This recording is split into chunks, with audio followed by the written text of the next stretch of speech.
Fala moçada, tudo bem com vocês? Tudo tranquilo, tudo em paz? Que coisa boa, que coisa maravilhosa! É o seguinte, passando aqui com o segundo vídeo sobre a Primeira Guerra Mundial. Cara, eu acho que essa playlist vai ficar gigantesca, mas eu vou tentar falar menos. O problema todo é que a Primeira Guerra, ela é muito interessante. Claro, obviamente não do ponto de vista das tragédias que aconteceram, mas do ponto de vista do evento histórico, eu diria, né? Mas são muitas coisas implicadas ali nesse assunto e acaba que a gente demora bastante. Bem, uma das coisas mais importantes, ou mais características da Primeira Guerra é o sistema de alianças. As alianças foram fundamentais, primeiro, para que os países tivessem parcerias econômicas, comerciais e também militares. Segundo, porque foi a partir das alianças é que os países foram declarando guerra uns aos outros.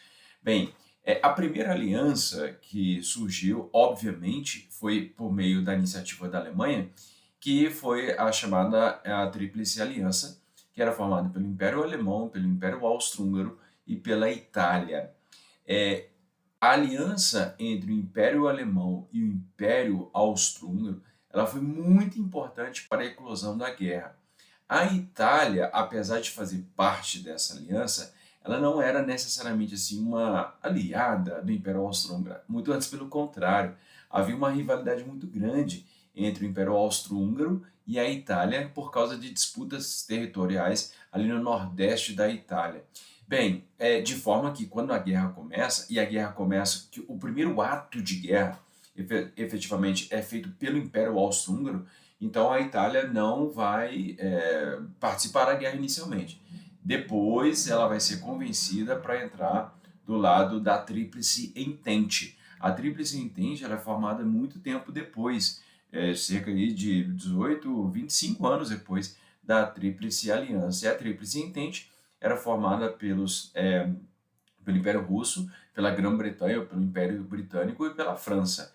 Bem, esses países, então, eles vão dar suporte uns aos outros nos seus anseios imperialistas, mas também vão dar suporte para a disputa militar, efetivamente, porque eles se aliam para enfrentar os seus inimigos. Pois bem, então, Tríplice Aliança, também chamada de Impérios Centrais, quando você pode ver aqui no mapa, eles são exatamente aqui no meio da Europa continental, obviamente, né? E a Tríplice Entente, ela em francês é Entente, vocês já sabem que eu não sei falar francês, não sei falar francês, mas então, fica a Tríplice Entente aí da Grã-Bretanha, França e Império Russo.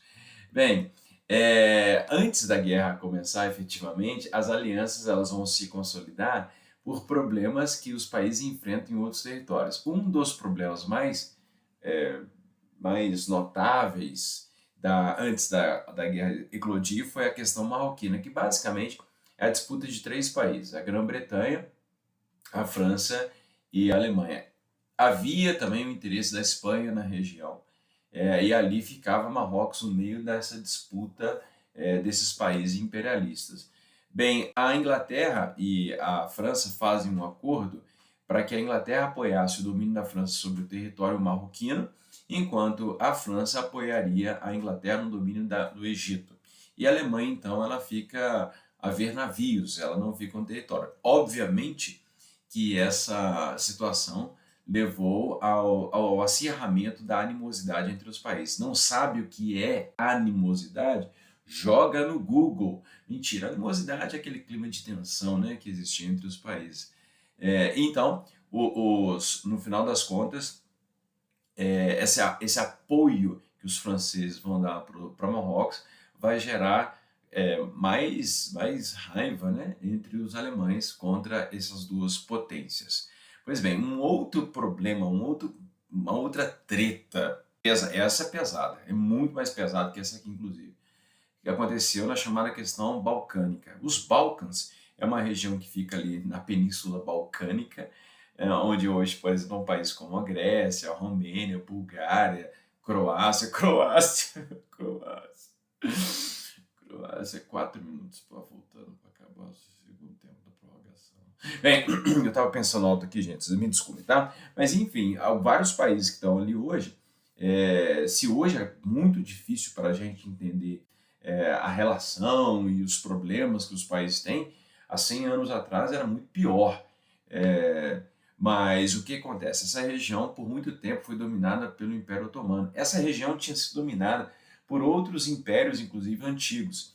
E o Império Otomano, que estava passando por um processo de crise, estava assistindo a movimentos de independência de diversos países. Por exemplo, a Grécia, ali no meados do século XIX, tinha se movimentado para conquistar sua independência em relação ao Império Otomano, ou seja, as disputas territoriais, os desejos nacionais, os desejos étnicos, ideológicos, estavam fazendo com que o Império Otomano não conseguisse segurar o seu domínio sobre a região. Quem estava de olho nessa região foi o Império Austro-Húngaro, que está ali do lado.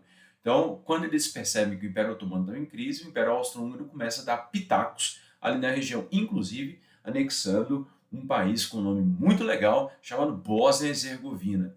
E a Bósnia-Herzegovina, ela é anexada pelo Império Otomano, mas só que a Bósnia, ela não tem nenhuma identificação étnica, cultural, religiosa com o Império Austro-Húngaro. Então, era um domínio muito frágil.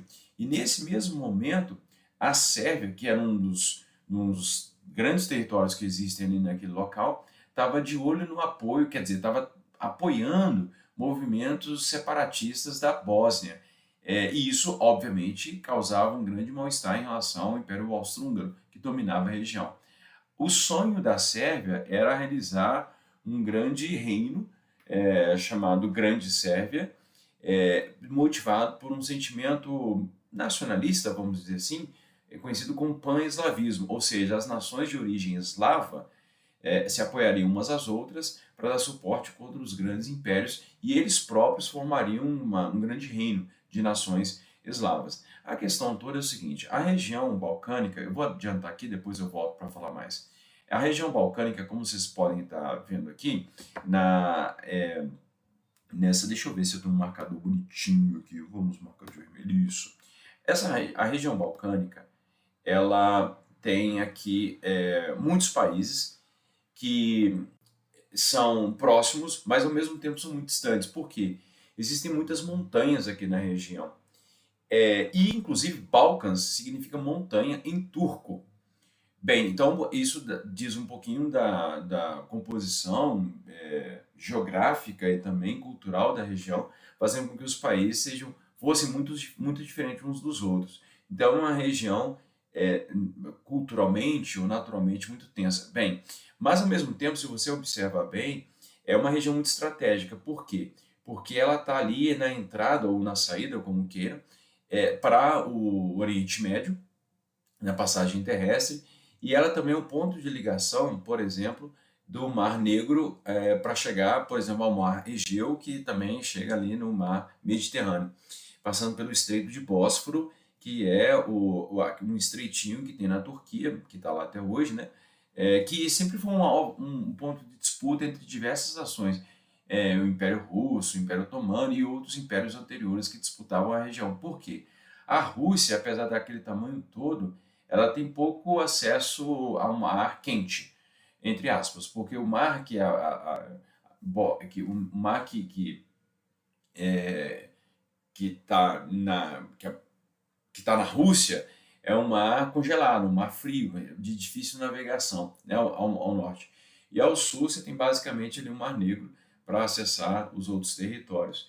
Então a Rússia sempre esteve de olho e a Rússia queria apoiar, por exemplo, a Sérvia para que aumentasse a sua área de influência na região e com isso, de repente, ela ganhasse a possibilidade de navegar ali sem muitos problemas no Estreito de Bósforo, no Estreito de Dédalus, enfim. Mas, então, é uma região muito tensa. De um lado, o Império Turco em crise, do outro, o Império Austro-Húngaro querendo tomar territórios ali na região, do outro, o Império Russo querendo aumentar a sua zona de influência, e lá no meio da confusão toda está a Sérvia, querendo, com o sonho de uma grande Sérvia, e aí vai apoiar o projeto independentista da Bósnia-Herzegovina. Pois bem, o imperador austro-húngaro, temendo perder a região inclusive, ele tem a belíssima ideia de mandar o Francisco Ferdinando, o arquiduque Francisco Ferdinando, para a região para tentar, assim, se aproximar dos seus súditos que estão ali presentes na Bósnia. Ele manda, então, o herdeiro, Francisco Ferdinando, a Sarajevo, que é a capital da Bósnia, juntamente com a sua esposa, e eles são assassinados por um membro de uma organização sérvia pró-independentista. Então esse cara, o Gavrilo Príncipe, ele acaba que por uma coincidência, por uma fatalidade, ele acaba se encontrando meio que sem querer assim com a comitiva que estava, com o carro, né, o automóvel que estava transportando o arquiduque e sua esposa, e aí ele tem uma chance de ouro e assassina os dois. O plano inicial desse grupo, do Mão Negra, era encontrar a comitiva em outro local. Não deu muito certo, eles acabaram meio que desistindo, até que Gavrilo Príncipe, um golpe de sorte, acaba encontrando com o automóvel do Francisco Ferdinando. A gente chama esse ato, o assassinato do Francisco Ferdinando e de sua esposa, como estopim, porque, na verdade, a guerra já estava sendo preparada e em algum momento a guerra ia acontecer. Então era necessário que algum fato, surpreendente ou não, um fato que pudesse mobilizar as pessoas para levar para a guerra.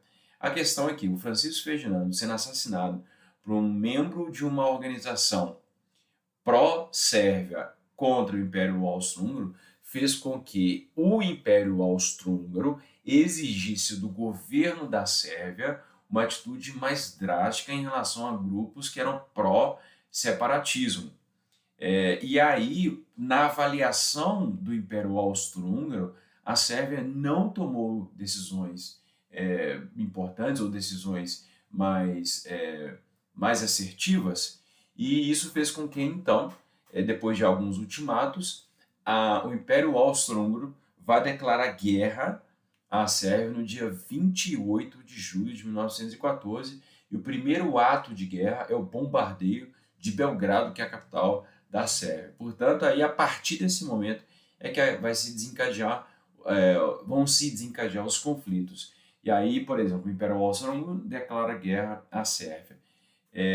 A Rússia, que apoiava a Sérvia, vai declarar guerra ao Império Austro-Húngaro.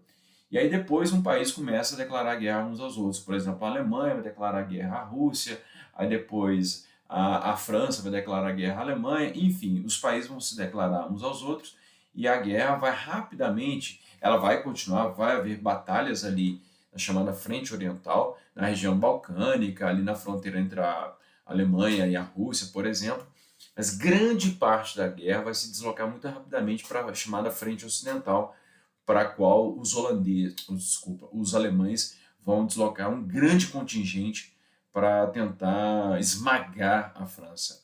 Será que os alemães vão conseguir, vão ter sucesso nesse empreendimento de guerra total? Bem, se você quiser saber essa e outras informações, você terá que assistir o meu próximo vídeo. Moçada, um grande abraço para vocês e até mais, gente. Tchau!